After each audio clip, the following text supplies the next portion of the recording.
Welcome to You Can Do It. Today we've got a problem. The Nespresso Magimix coming out the bottom that it does through the capsule.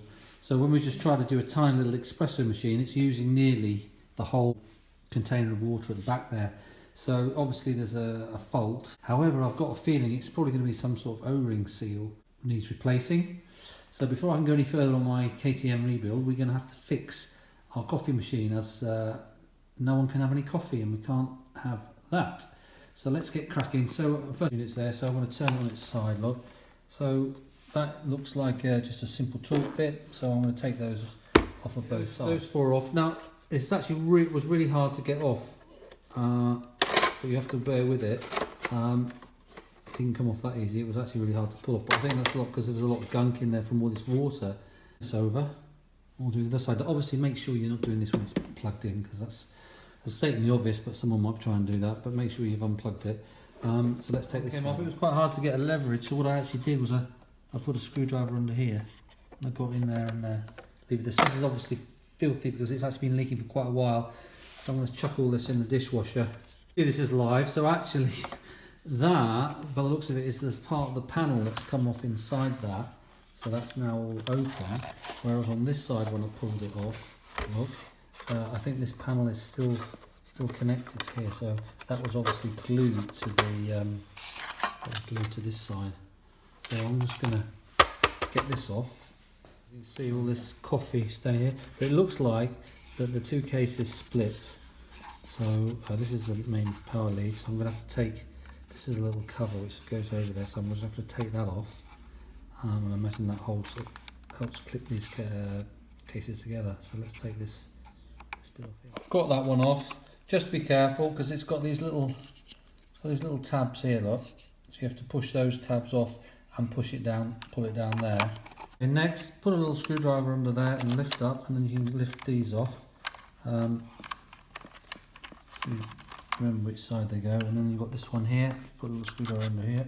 You should be able to pull that off, yeah, it comes off like that. So now we can take this clip out and we take out the it's like literally just pushed in there like that, so you have to put a screwdriver in there and flick that up. Be careful because it can fly a long way. Right, then put a little screwdriver under there and flick that up, and then this is the one for your key, your switches, look. So that comes off. Okay, we'll take the lever off. Both those screws are out, and then you can just pull your lever off. Okay. Oh, finally got this paneling off, and boy, have I had some problems getting that off. That was not easy. Now, I haven't found a video on the internet that has shown me exactly where the catches are. So you're lucky, because I've sort of half destroyed mine, but I'm going to show you exactly with this video where all the catches are you need to release to get this apart. So you've got, first of all, when you're looking down at the top of the machine, you've actually got a catch there and there. So the slot at the top that you see, there's a catch on the left and the right. Yeah. Now imagine it's all together. There's a catch there. You're gonna have to slip something very long and thin down there to release that catch. There's a catch there which you need to release. There's another catch there, down there, which you need to release. Underneath, there's a catch there. I've marked them all with Tipp-Ex, and there's a catch there. On the back side here, there's a catch there, and there's a catch there. So you can try and pry them apart a little bit, and then get another thin screwdriver or knife or something and push against that catch to release it. So that's the battle you have. So you've got to push all those catches and release them, which is then going to allow you to get to this stage. So I say every other video I've seen just says, oh, yeah, take this off, blah, blah, blah, but you try and do it. It's not easy without knowing where those catch marks are. So anyway, look at that video again, or freeze it or whatever, and then mark that on yours or whatever, and release those catches. Let's get on to the next phase. This is a real pain in the butt, but I finally sort of worked out how this goes. So remember, we've taken the first casing off, right, and then this whole unit, this, everything, all your gubbins basically pulls out here in one unit. But make sure that these your lever is pointing down like that. So what's very important is because of this side, look, the only way it's going to go through that hole is that lever. So that's for this bracket. So imagine it's in that position. So it's all like the closed position. And then if we take this over, I need 2 hands for this. But basically, you can pull this whole unit. But if you just basically pull this, and I can't do it. Let me just do it with both hands, and I'll pull it out. This whole unit comes out as like one unit, and it comes off there. I just need to disconnect the water feed there at the bottom, which is here. That comes off. Then your whole unit there is basically there. See, then you ended up with an empty shell here. So I'm going to actually put all this stuff in the dishwasher now, and then I'll get on and fix that. So let me put this in the dishwasher, and I'll be back. Let's take a few things off to get cleaned in the dishwasher. Well, so this is your sort of nozzle. There are 2 clips here and 2 clips on the other side. So get a screwdriver, pop them under there, gently lever them up, and then that'll pop off. I'm just going to give this a good clean. That's why I'm taking everything apart. And the same with this, I'm going to clip all this off. So this is probably going to be all gunky in here. Again, put a screwdriver under there, lever those off, and that'll come off. So that's come off. Look at the state of that in there. You think your machine's clean? Look at that. That all needs to be cleaned up and everything. So now we're back down right to the actual unit, which I say I've ordered a new one of these, but I'm going to see whether or not I can fix this just with replacing some sort of O-ring. So that's another thing for the dishwasher. I'll do that now. I need to just compress that a bit, and then I can pull that arm out. Pull that arm out, you see. It'll be the same on the other side, and then that'll allow me to get this thing hopefully right off. So I'll turn it around and do it on the other side. Turn that arm out and come up there, and that arm's off, which then means I hope that I can then take this bit right off. Hang on, I need 2 hands. The way that came off was it came to those studs there, and you slide it down there, so it sort of goes like that. See, and it comes out. So that's another bit that can go in the dishwasher. Now I've actually got a bit of a problem here because that was rattling around in the bottom. So that's some sort of like bearing that sits on there. So I'm going to have to glue that or whatever, how I do that, onto there for when I put it all back together again.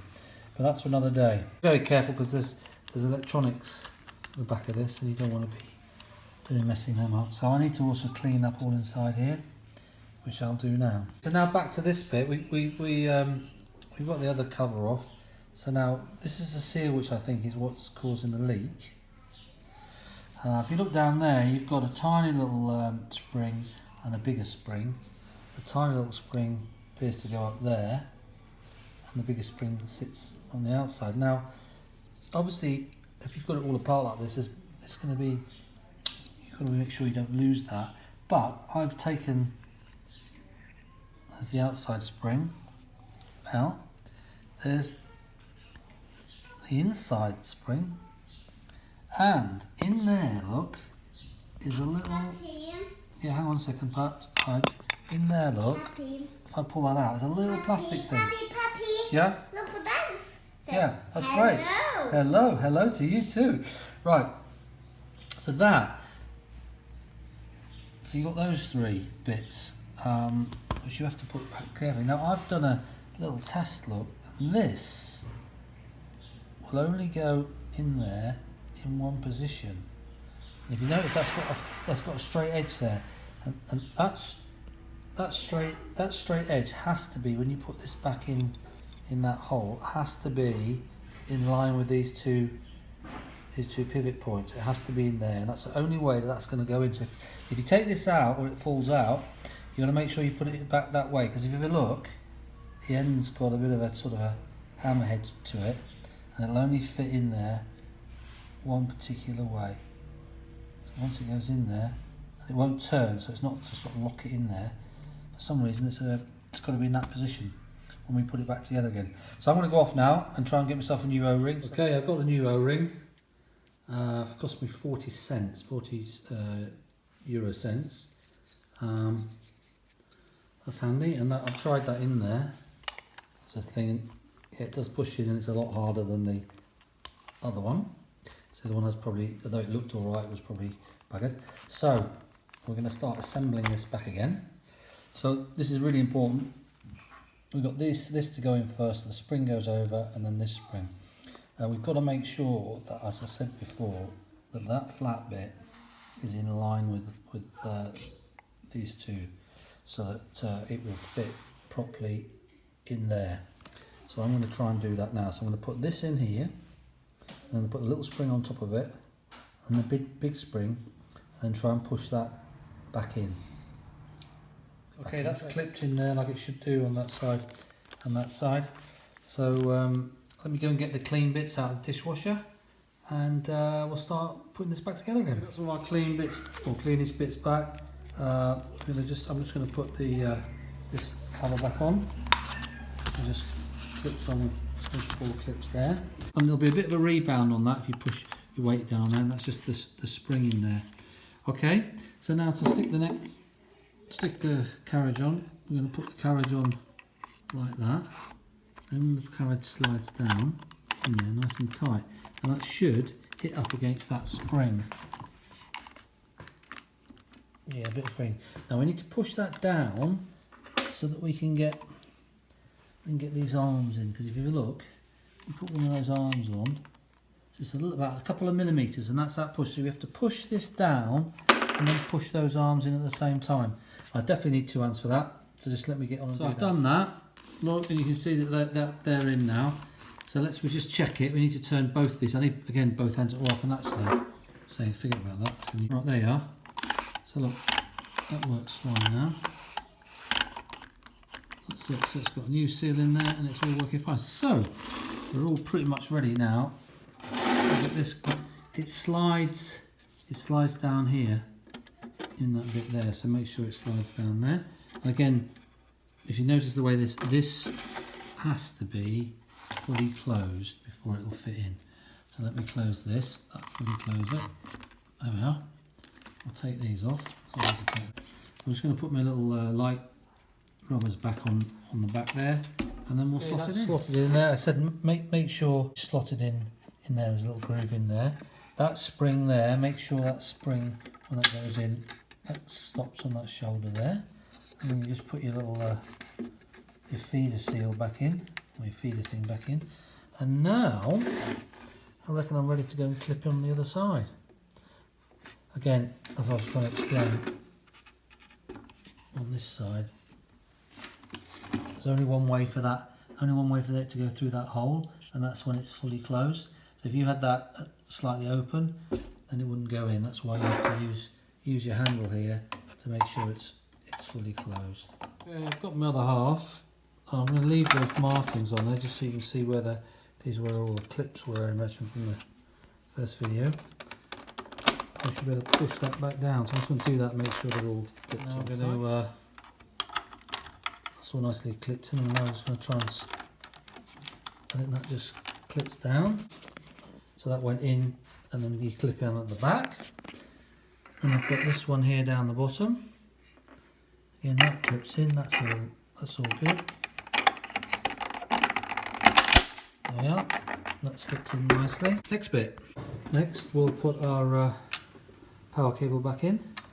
But before we do that, we have to put the plastic thing here, remember? Springs are on. I can put this side on. That side's now on. So we've got left now is handles on. Works lovely, it's got nice smooth action.